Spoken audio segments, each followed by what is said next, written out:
అనగనగా శాంతిపురం అనే ఒక పచ్చని పల్లెటూరు. ఆ ఊరిలో రామయ్య, శారదమ్మ అని దంపతులు ఉండేవారు. రామయ్య సామాన్య రైతు. చేతిలో పెద్దగా ధనం లేకపోయినా ఎవరికైనా కష్టం వస్తే తన వంతు సాయం చేసేవాడు. ఒకవేళ ధన సాయం చేయలేని స్థితిలో ఉంటే కనీసం తన మాటలతో ఎదుటివారికి ధైర్యాన్నిచ్చేవాడు. శారదమ్మ కూడా భర్తకు తగ్గ ఇల్లాలే. రామయ్య ఇంటికి సరిగ్గా పక్కనే కాంతమ్మ, భూషణమనే దంపతులుండేవారు. కాని వారు ప్రతి చిన్న విషయానికి ఎదుటివారితో గొడవపడ్డం, మాటలతో గాయపరచడం వారికి నిత్యకృత్యం. ఒకరోజు వేకువజామునే శారదమ్మ వాకిలి ఊడుస్తోంది. పక్క ఇంట్లో కాంతమ్మ కూడా తన వాకిలి ఊడుస్తోంది. కాంతమ్మ గారు, ఈరోజు చాలా త్వరగా లేచినట్లున్నారు. ఒంట్లో బావుందండి. నిన్న రాత్రి మీరు కొంచెం నీరసంగా ఉన్నారు కదా. శారదమ్మ, నీకేం వేరే పనిలేదా? నేనెప్పుడు లేస్తే నీకెందుకు? నా నీరసం గురించి నీకెందుకమ్మా అంత దిగులు? నన్ను ఎక్కిరిస్తున్నావా? అదేంటి కాంతమ్మ గారు అలా అంటారు? పక్కపక్కనే ఉంటున్నాం కదా అని అడిగాను. మనం ఇరుగు పొరుగు వాళ్ళం కదా అని ఒకరితో ఒకరు ఆప్యాయంగా ఉండాలని నా తాపత్రయం. నీ తాపత్రయాలు నీ దగ్గరే ఉంచుకో. నీలాగా పని పాట లేకుండా ముచ్చట చెప్పుకోవడానికి నాకు తీరిక లేదమ్మా. నీ పని నువ్వు చూసుకుంటే నీకు మంచిది, నాకు మంచిది. మరుసటి రోజు భూషణం గారు రామయ్యకి దారిలో కనిపించారు.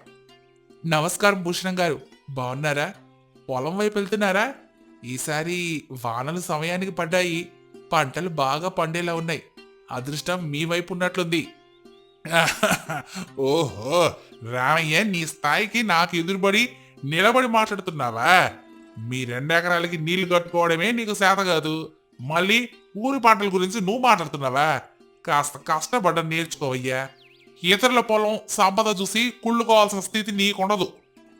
భూషణం గారు, మాట అనేది మనిషికి ఆభరణం లాంటిదండి. మనం కాస్త ప్రేమగా మాట్లాడితే పోయేదేముంది? ధనం కంటే గుణం గొప్పది కదా. ఎప్పుడు ఇలా కరుకుగా మాట్లాడితే మన వల్లే మనకి దూరం అయిపోతారు. ఒకరికొకరు తోడుగా ఉండాలి కదా ఊరంటే. చాలు చాలు, నీ నీతి వ్యాఖ్యలాపి. నా దగ్గర ధనం ఉంది, అధికారం ఉంది. నీలాంటి వాళ్ళ మాటలు వినాల్సిన అవసరం నాకు లేదు. 10 మంది నాకు భయపడి సలాం కొడుతున్నారు. నేను నీ మాటలు వినాలా?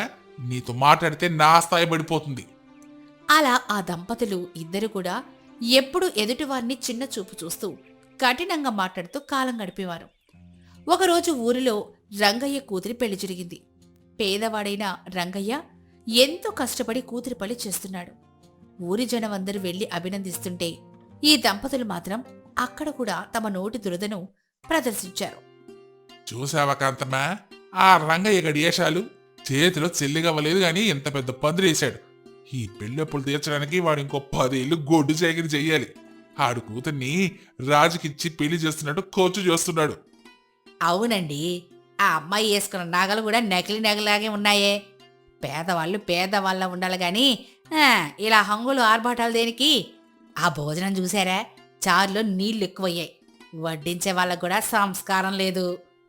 ఆ మాటలు విన్న రంగయ్య మనసు వికలమైంది. పెళ్లి వేడుకలో ఉన్న సంతోషం కాస్త ఆవిరైపోయింది. రామయ్య ఇది గమనించి, రంగయ్య, బాధపడకు. ఎవరి నోటుకొచ్చినట్లు వాళ్ళు మాట్లాడుతుంటారు. నీవు గొప్ప పని చేసావు. నీ కూతురికి కష్టపడి పెళ్లి చేసి మంచి ఇంటికి పంపిస్తున్నావు. ఆ మాటలు గాలి కుదిలే. అవును రంగయ్యన్నా, నువ్వు పడ్డ శ్రమ మాకు తెలుసు. ఆ దంపతుల మాటలు పట్టించుకుంటే మనశ్శాంతి ఉండదు. నువ్వు ధైర్యంగా ఉండు. ఇలా కాలం గడుస్తోంది. భూషణం, కాంతమ్మలు తమ నోటితో ఊరి జనాన్ని పీడించడమే కాకుండా తమ దగ్గరున్న డబ్బు చూసుకొని గ్రామ పెద్దలకు కూడా ఎదురు తిరిగేవారు. ఏ విషయంలోనైనా వారన్నదే జరగాలని మూర్ఖంగా వాదించేవారు. అయితే కాలం ఎప్పుడు ఒకేలా ఉండదు కదా. విధి వెటకారం మొదలైంది. భూషణం గారు ఒక పట్నం వ్యాపారిని నమ్మి తనకున్న పొలాన్ని తాకట్టు పెట్టి మరీ కొత్త వ్యాపారంలో పెట్టుబడి పెట్టారు. కాని ఆ వ్యాపారి భూషణం గారిని ఘోరంగా మోసం చేసి ఉన్న మొత్తం సొమ్ముతో పారిపోయాడు. ఈ విషయం ఊరంతా పాకింది. గతంలో భూషణం, కాంతమ్మల మాటలతో గాయపడ్డ గ్రామస్తులు ఇప్పుడు వారి పరిస్థితి చూసి జాలి పడకపోగా వెటకారం చేయడం మొదలెట్టారు. అరే, చూసారా మన భూషణం గారి దర్జా? నా స్థాయి అని అన్నాడు. ఇప్పుడు ఆ అప్పుల వాళ్ళ వాడికి చుక్కలు చూపిస్తున్నారు. వాడు నమ్మింది డబ్బునే కదా. ఇప్పుడు ఆ డబ్బే వాడిని నడి రోడ్డు మీద నిలబెట్టిందిరా. అవునురా, ఆ కాంతం ఏమైనా తక్కువ తిన్నదా? ఊళ్ళో ఆడాళ్ళందరినీ తొలనాడేది. రంగయ్య కూతురి పెళ్లిలో ఎన్ని మాటలనింది. ఇప్పుడు చూడు, నోరు మంచిదైతే ఊరి మంచిదవుతుందని అంటారు. వీళ్ళకి ఊరంతా శత్రువులే మిగిలారు. ఒక్కడు కూడా వెళ్ళి ఏమైంది భూషణం అని అడగడం లేదు. అవునవును, ఇప్పుడు ఏ ముఖం పెట్టుకుని ఊళ్ళో తిరుగుతారో చూడాలి. ఎవరైనా సాయం అడగాలన్నా వీళ్ళన్న మాటలు అందరికీ గుర్తున్నాయిగా. ఆ రోజు రామయ్య గారు మంచి మాటలు చెప్తే నీ స్థాయి ఏంటి అని వేటగారం చేశారు. భూషణం గారు అవమానం తట్టుకోలేక ఆయన ఇంటికే పరిమితమైపోయారు. కాంతమ్మ, మనకి ఇలాంటి పరిస్థితి వస్తుందని నేనెప్పుడూ అనుకోలేదే. ఊర్లో ఒక్కడు కూడా నన్ను చూసి ఎలా ఉన్నావు భూషణం అని అడగడమే లేదు. ఆనాడందరినీ నేనన్న మాటలు నా చెవుల్లో ప్రతిధ్వనిస్తున్నాయి. మన తప్పు మనకే తెలిసొస్తోందండి. ఇన్నాళ్ళు మనం అందరినీ మాటలతో హింసించాం. ఇప్పుడు వాళ్ళు మనల్ని ఆ మాటలతోనే హింసిస్తున్నారు. పక్కనున్న శారదమ్మని నేను ఎన్ని మాటలన్నాను. మన పొయ్యి వెలిగించి 2 రోజులైంది. ఆకలి కంటే ఈ అవమానం ఎక్కువగా ఉందండి. సరిగ్గా అదే సమయంలో తలుపు చప్పుడైంది. తలుపు తీసి చూస్తే శారదమ్మ చేతిలో ఒక కంచం, అందులో వేడి వేడి అన్నం, పప్పు ఉన్నాయి. ఆమె మొహంలో ఎప్పటిలాగే ఆ చిరునవ్వుంది. కాంతమ్మ గారు, ఉదయం నుంచి మీ ఇంటి నుండి వంట చేసినట్లు పొగేం రాలేదు. నిన్న రాత్రి కూడా మీరు దీపం పెట్టలేదు. అందుకే నేను మీకోసం అన్నం తీసుకొచ్చాను. శారదమ్మా, నేను నీతో చాలా పొగురుగా మాట్లాడానుగా. నీ స్థాయి ఏంటి అని ఏసడించుకున్నాను. అయినా నువ్వు నా కోసం అన్నం తెచ్చావా? నీకు నాపైన కోపం లేదా శారదమ్మా? గతాన్ని తలుచుకుంటే కడుపు నిండదు కాంతమ్మా. మనం పక్కపక్కనుండేవాళ్లంగా. సుఖం ఉన్నప్పుడు కలిసి లేకపోయినా కష్టం వచ్చినప్పుడు ఒకరికొకరం సాయం చేసుకోవాలి. కర్మ అనేది అందరికీ ఉంటుంది. కానీ మనిషికి మనిషి తోడుండడం ధర్మం. ముందు భోజనం చేయండి. రామయ్య గారు, నన్ను క్షమించండి. నేను మిమ్మల్ని ఎన్నోసార్లు అవమానించాను. నా దగ్గర డబ్బున్నప్పుడు అహంకారంతో నా కళ్ళు మూసుకుపోయాయి. అందర్నీ నా మాటలతో గాయపరిచాను. ఇప్పుడు ఇప్పుడు ఆ మాటలే నాకు శాపంగా మారే. ఊర్లో ఎవ్వరూ నన్ను పట్టించుకోవడమే లేదు. భూషణం గారు, పాత విషయాలు వదిలేయండి. సంపద అనేది మేఘం వచ్చి వెళ్ళినట్లు వస్తుంది, పోతుంది. కానీ మన నోటి నుంచి వచ్చే ప్రతి మాట శాశ్వతం. మాట అనేది బాణం లాంటిది. ఒకసారి వదిలితే తిరిగి రాదు. మన భాష, మన సంస్కారాన్ని తెలియజేయాలి. మీరు చెప్పింది అక్షర సత్యం రామయ్య గారు. ఈ కష్టం వచ్చినప్పుడే నాకు తెలిసింది, మన దగ్గర ఎంత ఆస్తున్నా పాలకరించే మనుషులు లేకపోతే అది నరకంతో సమానమని. ఊరంతా నన్ను చూసి నవ్వుతుంటే మీరు మాత్రం నన్ను ఆదరిస్తున్నారు. మీ మంచితనం ముందు నా అహం చిన్నదైపోయింది. అందరూ నవ్వుతున్నారంటే దానికి కారణం మీ మీద కోపం కాదు భూషణం గారు. మీరు గతంలో అన్న మాటల ప్రభావం అది. మనిషి నోరు మంచిదైతే ఆపదలో ఉన్నప్పుడు ఊరంతా వచ్చి నిలబడుతుంది. అదే మన నోటితో అందరినీ దూరం చేసుకుంటే కష్టం వచ్చినప్పుడు మన నీడ కూడా మనకి తోడు రాదు. ఇప్పుడైనా మీరు మారారు, అదే మాకు సంతోషం. అవును కాంతమ్మ గారు, మనిషికి అందం ఇచ్చేది నగలు కాదు, నోటి మంచితనం. ప్రేమగా ఒక్క మాట మాట్లాడితే ఎదుటివారి బాధ సగం తగ్గిపోతుంది. మన మాట ముత్యంలాగుండాలి, రాయిలా ఉండకూడదు. శారదమ్మా, నువ్వు నా కళ్ళు తెరిపించావు. ఇన్నాళ్ళు నేను గర్వంతో అసూయతో ఊగిపోయాను. ఇప్పుడు నాకు అర్థమైంది, నిజమైన ఆస్తంటే మనల్ని ప్రేమించే మనుషులు మాత్రమే అని.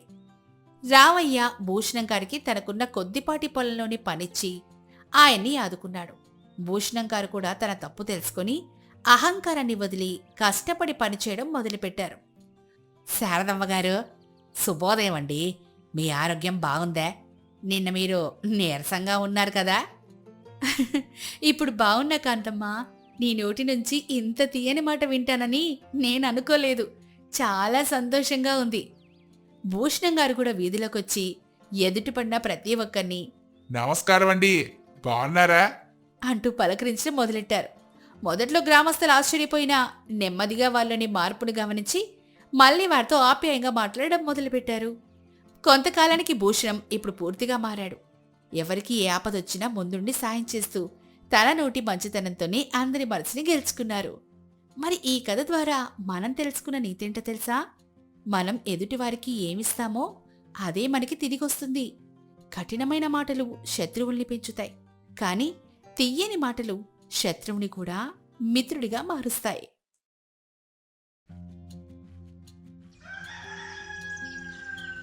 చందనాపురం అనే ఊరిలో సుబ్బయ్య గంగమ్మ అనే దంపతులుండేవారు. సుబ్బయ్య మహాసోమరిపోతూ, గంగమ్మ చాలా కష్టజీవి, కాని గయ్యాలి. ఆమె గయ్యాలిగా మారడానికి కారణం సుబ్బయ్య సోమరితనమే అని ఊరిలో కొందరికి మాత్రమే తెలుసు. ఒకరోజు ఉదయం సుబ్బయ్య ఇంకా మంచం మీదే ముడుచుకొని పడుకునున్నాడు. గంగమ్మ పెరట్లో పనులు ముగించుకొని భర్తని చూసి, ఏవండి, ఇంకా ఆ మంచానికి అతుక్కునే ఉంటారా? కోడి కూసి 4 జాములయింది. ఊళ్ళో జనం ఎవరి పనులు చేసుకుంటున్నారు. అప్పుడు సుబ్బయ్య దుప్పటి ముసుగులో నుంచి లేస్తూ, అబ్బబ్బా, పొద్దున్నే మొదలెట్టావా గంగా? నిన్న రాత్రి ఆ వంకాయ కూరలో మసాలా ఎక్కువై కడుపులో మంటగా ఉంది. కాసేపు పడుకోని. వంకాయ కూరలో మసాలా ఎక్కువ లేదు, మీకే బద్ధకం ఎక్కువైంది. ఇంట్లో బియ్యం అయిపోతున్నాయి, సంతకెళ్ళి సరుకులు తేవాలి, పెరట్లో కూరగాయలు కోసి అమ్ముకు రావాలి. అవన్నీ ఎవరు చేస్తారు? నేనే మగాళ్ళు అన్ని పనులు చేస్తుంటే మీరేమో ఆడదానిలో ఇంట్లో కూర్చుంటారా? ఓసి నీ నోరు పడిపోను. ఎప్పుడు ఆ దెప్పుడు మాటలేనా? సరేలే, లేస్తాను. ముందు వేడివి టీ తీసుకురా. టీ తాగితే గాని బుర్ర పనిచేయదు. టీ కావాలా? ఇంట్లో పాలు లేవు. ఆవును పట్టుకెళ్ళి మేపితే పాలు ఇస్తుంది. అది పాలు ఇవ్వడం మానేసి వారమైంది. లేచి ఆవును పొలం గట్టుకు తీసుకెళ్ళండి. అమ్మో, ఇప్పుడు ఆవును పట్టుకుని ఆ పులి మీద దాకా నడవాలా? నా వల్ల కాదు గంగా. పక్కింటి రంగన్ని అడుగు, వాడు తోలుకుపోతాడులే. పొక్కింటి వండడగాల మన బతుకు అందరి దగ్గర చేయి దాచడమేనా? మీ సోమరతనం వల్ల ఉన్న 2 ఎకరాల పొలం బీడు వారిపోయింది. లేవండి, లేచి ఆవును తీసుకెళ్ళండి, లేకపోతే ఈరోజు మీ కారణం పెట్టను. సుబ్బయ్య అయిష్టంగానే లేచి ఆవును తీసుకుని గొనుక్కుంటూ బయలుదేరాడు. దారిలో రచ్చబండ దగ్గర అతని మిత్రుడు సోమయ్య కలిశాడు. ఏం సుబ్బయ్య, ఈరోజు సూర్యుడు పడమర ఉదయించాడా? నువ్వు ఆవును మేపడానికి వెళ్తున్నావు? ఏం చెప్పమంటావు సోమయ్య, ఈ ఇంట్లో ఆ గయ్యాలి పోరు బడలేకొచ్చారులే. నా కర్మ కాకపోతే ఇలాంటి రాక్షసి నాకు భారీగా రావడం ఏంటి? అలా అనకు సుబ్బయ్య, కానీ మీ ఇల్లు గడుస్తుందంటే ఆమె కష్టం వల్లే కదా. నువ్వు కూడా కాస్త పని చేస్తే ఆమె ఎందుకు అరుస్తుంది చెప్పు? నీకేం తెలుసురా? ఆ అరుపులు వింటే పని చెయ్యాలన్న ఉన్న ఆసక్తి కూడా పోతుంది. సరే సరే, నేను తర్వాత కలుస్తానులే. సుబ్బయ్య ఆవును తీసుకుని వెళ్ళాడు. కాని ఒక చెట్టు నీడలో ఆవును కట్టేసి అక్కడే నిద్రపోయాడు. ఆవు ఆకలితో అరుస్తూ ఉంది. సుబ్బయ్య మాత్రం గొరక పెట్టి నిద్రపోతున్నాడు. మధ్యాహ్నం అయింది. ఆకలి వేసి సుబ్బయ్య ఆవుతో ఇంటికొచ్చాడు. యావండి, ఆవు పొట్ట ఇంకా డొల్లగానే ఉంది. మేపారా లేక ఓ చెట్టుకు గట్టేసి పడుకున్నారా?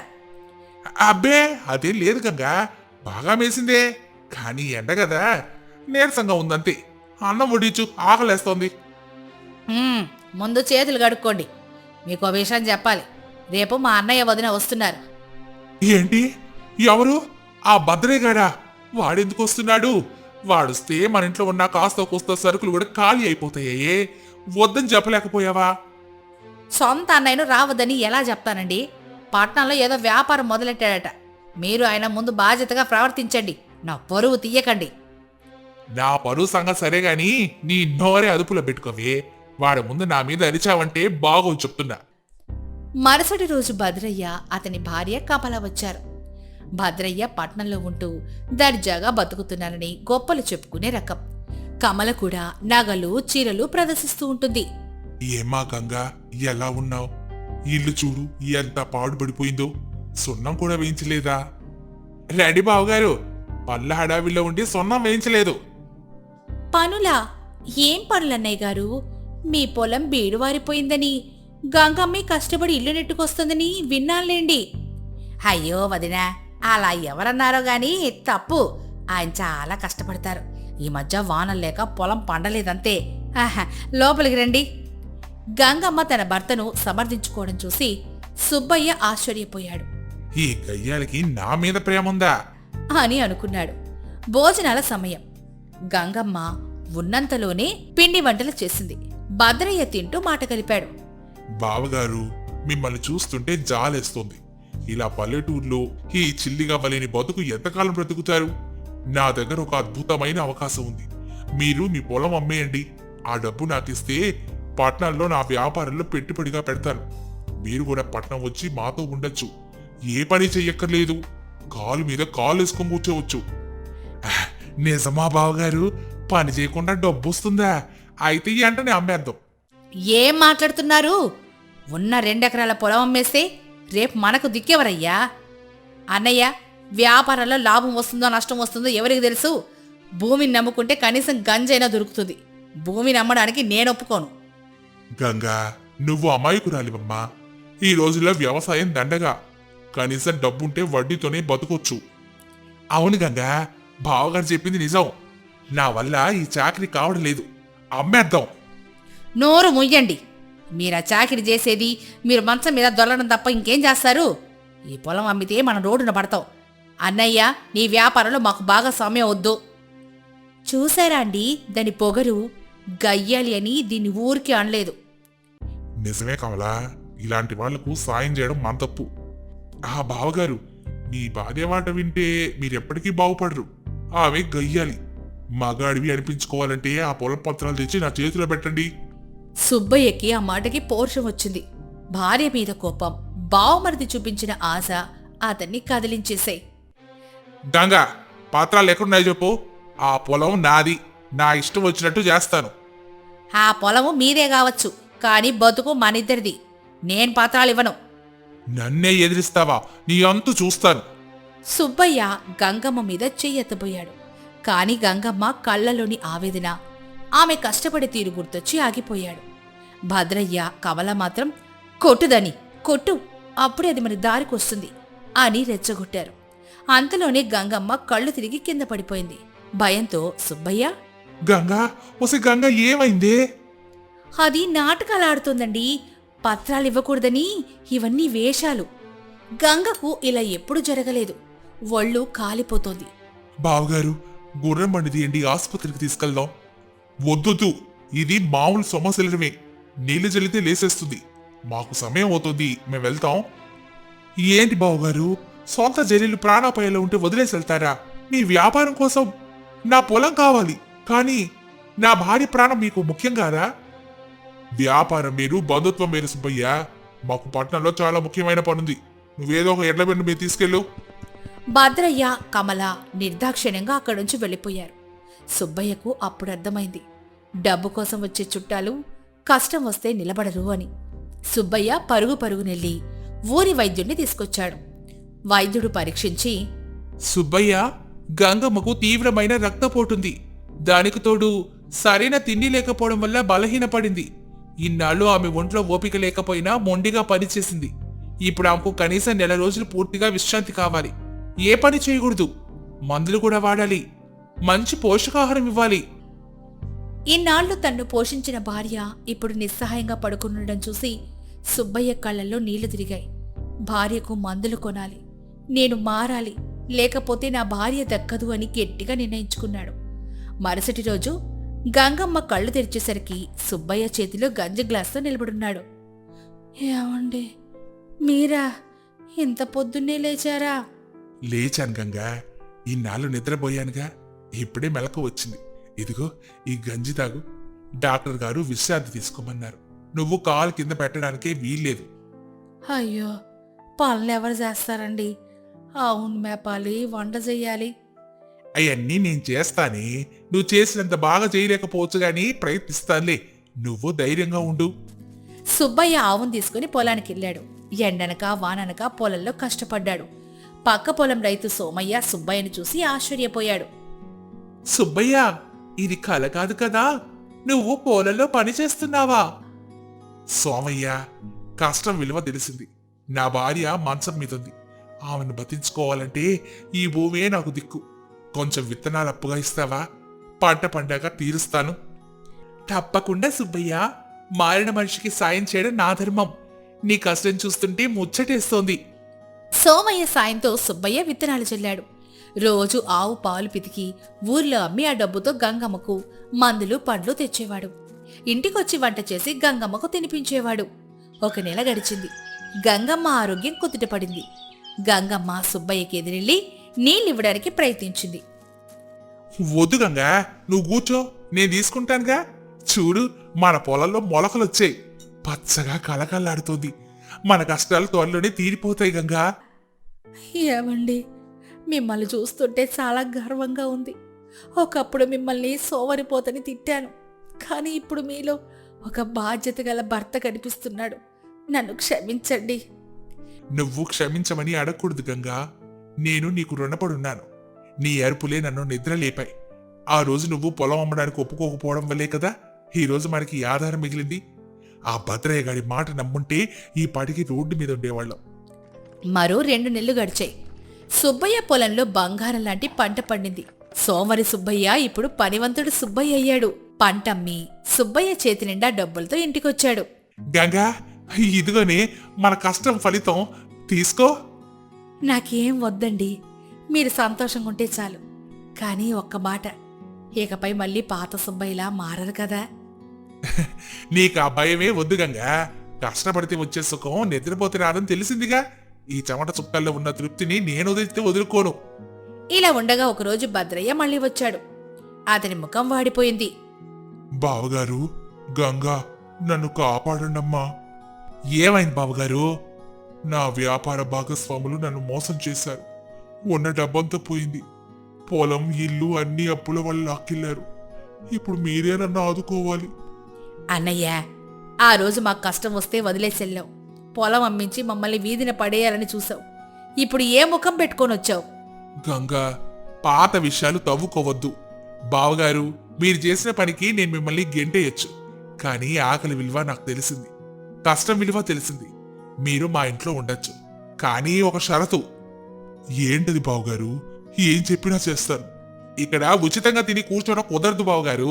పొలంలో పనుంది, నాతో పాటు పని చెయ్యాలి. కష్టపడితేనే అన్నం పెడతాను. సోమరితనం ఎడ సాగదు. అప్పుడు భద్రయ్య తలదించుకొని, సరే బావగారు, నాకు బుద్ధొచ్చింది. కష్టపడి బ్రతుకుతాను. భద్రయ్య కూడా సుబ్బయ్యతో పాటు పొలంలోకి పనికెళ్లడం మొదలెట్టాడు. సుబ్బయ్య కుటుంబం ఇప్పుడు సిరి సంపదలతో, అంతకంటే ముఖ్యంగా అన్యోన్యతతో వర్ధిల్లుతోంది. గంగమ్మ ఇప్పుడు గయ్యాలి కాదు, గృహలక్ష్మి. సుబ్బయ్య సోమరిపోతు కాదు, శ్రమజీవి. మరి ఈ కథ ద్వారా మనం తెలుసుకున్న నీతేంటో తెలుసా? సోమరితనం దరిద్రానికి మూలం, శ్రమ ఐశ్వర్యానికి మార్గం. భార్య అరుపుల వెనుక భర్త బాగుపడాలి అన్న తపన ఉంటుంది. అర్థం చేసుకుంటే ప్రతి సంసారం స్వర్గమవుతుంది.